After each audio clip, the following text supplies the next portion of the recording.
नमस्कार, आप देख रहे हैं द रिव्यू हिंदी विद पीके। आज बात करेंगे रामचंद्र गुहा की पुस्तक के बारे में जिसका शीर्षक है शताब्दी के झरोके से। ये आधुनिक भारतीय इतिहास पर लिखे निबंधों का संकलन है। इस पुस्तक का हिंदी संस्करण 2025 में पेंगुइन से प्रकाशित हुआ। आशुतोष भारद्वाज ने पुस्तक का संपादन और अनुवाद किया है। लेखक की बात करें तो इतिहासकार रामचंद्र गुहा एक पॉपुलर हिस्टोरियन है जो इतिहास को आम बोलचाल की भाषा में पाठकों तक पहुंचाते हैं। इतिहास जैसे विषय को आम लोगों तक पहुंचाने के लिए इस तकनीक का इस्तेमाल करना लेखक की विशेषता है। लेखक से मेरा पहला परिचय उनकी पुस्तक इंडिया आफ्टर गांधी और गांधी बिफोर इंडिया जैसी किताबों के साथ हुआ। अब बात करते हैं किताब शताब्दी के झरोके से के बारे में। विषय सूची की बात करूं तो ये पुस्तक 22 निबंधों का संकलन है। हर निबंध पाठक के ज्ञान में कुछ नया जोड़ने का काम करता है। पहले निबंध का शीर्षक है इतिहास का सबसे बड़ा जुआ। निबंध की पहली ही पंक्ति विंस्टन चर्चिल द्वारा संसदीय लोकतंत्र को लेकर की गई टिप्पणी से शुरू होती है और 1952 में आजाद भारत के पहले चुनाव के बारे में हमें बहुत कुछ बताती है। देश के पहले चुनाव आयुक्त सुकुमार सेन के बारे में बहुत कम लोग जानते हैं। यह अध्याय हमारा उनसे न सिर्फ परिचय करवाता है बल्कि नए नए आजाद हुए देश में पहले चुनाव के समय खड़ी हुई चुनौतियों के बारे में बताता है। आजादी से पहले विभिन्न रियासतों में बटा देश कैसे एक साथ पहली बार वोट देता है, ये संदर्भ काफी जानकारी भरपूर है।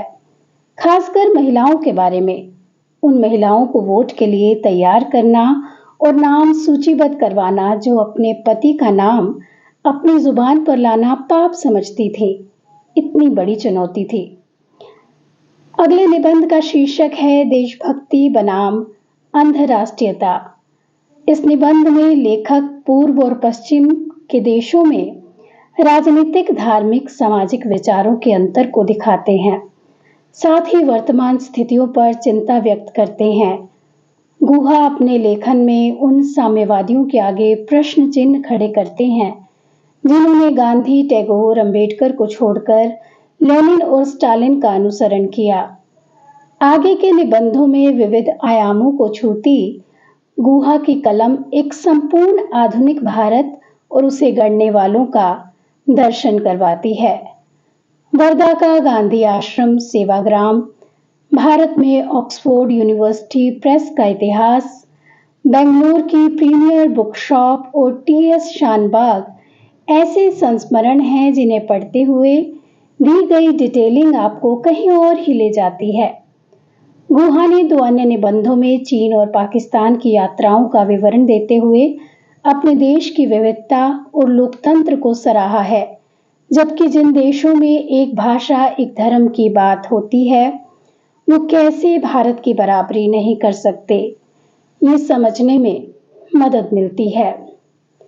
आगे 1927 से 1964 तक भारत में अपना जीवन बिताने वाले यूरोपियन वेरियर एल्विन का जीवन कैसे आदिवासियों के बीच बीता, उनका भारत के आदिवासियों पर शोध एक जरूरी विषय है जिसके बारे में मैंने पहली बार इस पुस्तक के माध्यम से जाना। इसी तरह गांधीवादी बोध में धर्मानंद कोसंबी से भी मेरा परिचय इतनी गहराई से पहली बार हुआ।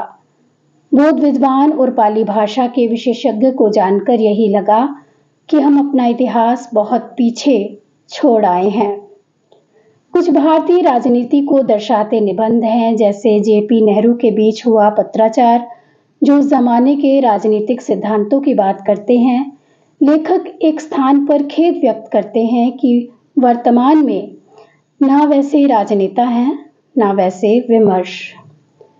आपातकाल और इंदिरा गांधी, खुशवंत सिंह का संजय गांधी को समर्थन तत्कालीन राजनीति पर पैनी दृष्टि डालता है। अंत में गांधी का जिक्र करूंगी जिनके बारे में कई निबंधों में विवरण आता है। कईयों में तो गांधी अपने आप चले आते हैं। गांधी की बनारस यात्राओं के बारे में भी एक निबंध है।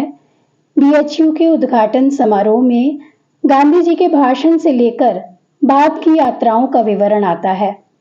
मूल रूप से ये किताब आधुनिक भारत को गढ़ने वाली शख्सियतों से हमारा परिचय करवाती है। कुल मिलाकर ये किताब मैं तो कहूंगी सभी को पढ़नी चाहिए। इस पुस्तक का मूल्य 599 रुपए है, जो 400 से ऊपर के पन्नों की पुस्तक के हिसाब से कोई ज्यादा नहीं है। जाते जाते ये कहना चाहती हूँ कि पॉपुलर हिस्ट्री पढ़ना अच्छा है, लेकिन महत्वपूर्ण ये है कि हम इसके साथ साथ अकादमिक इतिहास को भी पढ़ें।